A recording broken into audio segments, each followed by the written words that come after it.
दोस्तों मेरा नाम है प्रियंक और आप देख रहे हैं बीइंग साइंटिस्ट चैनल में आपका स्वागत है।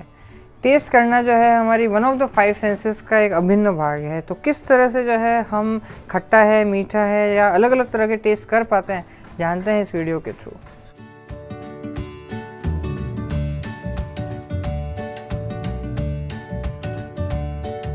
तो अक्सर आपने नोटबुक के अंदर या कहीं पे वेबसाइट पे देखा होगा कि टेस्ट के लिए जो है जीभ के 4 पार्ट स्पेसिफिकली डेडिकेटेड होते हैं, पर मैं आपको ये बताना चाहता हूँ कि ये बहुत ही कॉमन मिथ है। ऐसा नहीं है कि 4 पार्ट ही डेडिकेटेड होते हैं। इनफैक्ट जो सेंस करने की जो ताकत होती है वो हर जगह जो है उसकी इक्वली डिस्ट्रीब्यूट होती है। हाँ, कहीं पे जो है रिसेप्टर ऊपर नीचे हो सकते हैं, पर सब जगह होते हैं। अब बात करते हैं कि टेस्ट जो है वो मेनली 5 तरह के होते हैं: मीठा, खट्टा, कड़वा, नमकीन और एकदम लजीज, मतलब उमामी जिसे बोलते हैं। और एक और जो है टेस्ट शायद आप सोच रहे हो कि मैंने इंक्लूड नहीं किया, वो है तीखा, यानी कि हॉट एंड स्पाइसी। पर let me tell you once again कि ये भी एक मिथ है। हॉट एंड स्पाइसी जो है कोई भी एक तरह का टेस्ट नहीं होता है, और हमें एक तरह से स्पाइसी या हॉट क्यों लग रहा होता है इसके बारे में मैंने पिछले वीडियो में बात की, और कैसे इस तरह से निजात पा सकते हैं वो भी मैं बता रखा है, तो आप देख सकते हैं। तो anyway, but hot and spicy is not one of the taste type. सो अब हम बात करते हैं कि ये 5 तरह के जो टेस्ट हैं वो किस तरह से हमारी बॉडी सेंस कर रही होती है। अब ऑफकोर्स हम कुछ भी खाते हैं तो उसका सिग्नल ब्रेन तक पहुंचने के लिए बहुत सारे एक तरह से सिग्नलिंग पाथवे होते हैं, तो उसके थ्रू ये गुजरता है। तो अभी राइट नाउ मैं बात करता हूँ आपको सिर्फ एक स्वीट जो है, हमें जो मीठा जो एहसास होता है उसका मैं एक आपको पकड़ के बात करता हूँ। तो होता क्या है कि यहाँ पे जो है हमारे पास में GPCR प्रोटीन होता है, उसके जो है 2 तरफ एक रिसेप्टर लगे होते हैं जिसे बोलते हैं टेस्ट रिसेप्टर टाइप 1 मेंबर 1, 2, 3 अलग अलग होते हैं, जिसे शॉर्ट में एक तरह से T1R1, T1R2, T1R3 इस तरह से बोलते हैं। तो इस तरह से अलग अलग तरह के टेस्ट रिसेप्टर होते हैं। और ये जो टेस्ट रिसेप्टर है, फॉर एग्जांपल अगर मैं स्वीटनेस की अगर यहाँ पे सिर्फ एग्जांपल पकड़ के चलता हूँ, तो ये एक तरह से यहाँ पे ये दोनों डाइमरेशन की फॉर्म में होते हैं, जैसे T1R2 एंड T1R3 कॉम्बिनेशन में काम करते हैं।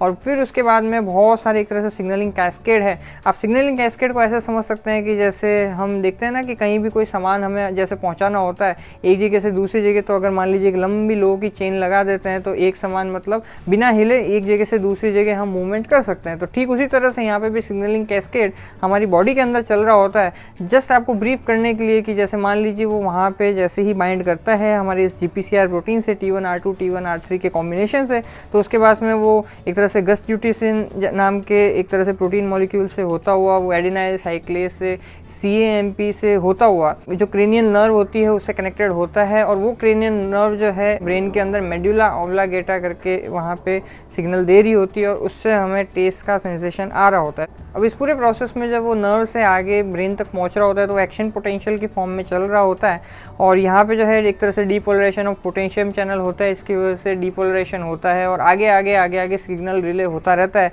जिसके बारे में डिटेल में मैंने बात अपने एक पिछले वीडियो में बात की है कि कैसे इस तरह से एक सिग्नल रिले होता है। तो यहाँ पे एक तरह से इस तरीके से ब्रेन के अंदर हमें इंफॉर्मेशन पहुँचती है। अब ये सिर्फ मैंने आपको बात की फिलहाल मीठे के लिए, सम वॉट जो है इसी तरीके से यहाँ पे कड़वे टेस्ट के लिए और एक तरह से बहुत लजीज यानी उमामी टेस्ट के लिए भी सेम होता है। और बाकी के 2 टेस्ट जिसे बोलते हैं सॉल्टीनेस और सारनेस। तो सॉल्टीनेस में हम यहाँ जानते हैं कि जैसे हम कोई भी नमक अगर लेते हैं फॉर एग्जांपल, तो उसमें सोडियम क्लोराइड होता है। तो जैसे ही कोई एल्कलाइन मेटल या फिर सोडियम जैसी कोई चीज़ हम खाते हैं तो बॉडी को सिग्नल जाता है, क्योंकि उसके अगेन वहाँ पे डीपोलराइजेशन हो जाता है, क्योंकि हम जानते हैं कि उसके अंदर रोल रहता है एक्शन पोटेंशियल में। तो वहाँ पे अगेन वो सिग्नल रिले होता हुआ आगे तक पहुँचता है, और उसकी वजह से हमें पता चलता है कि ये कौन सा टेस्ट है।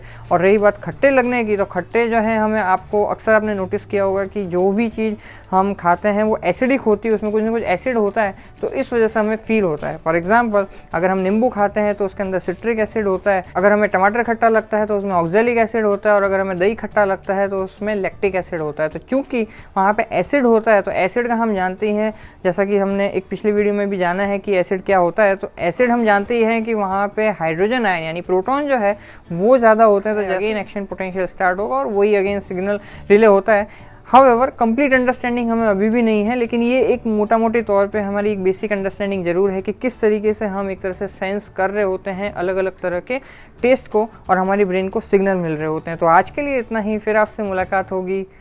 जय विज्ञान।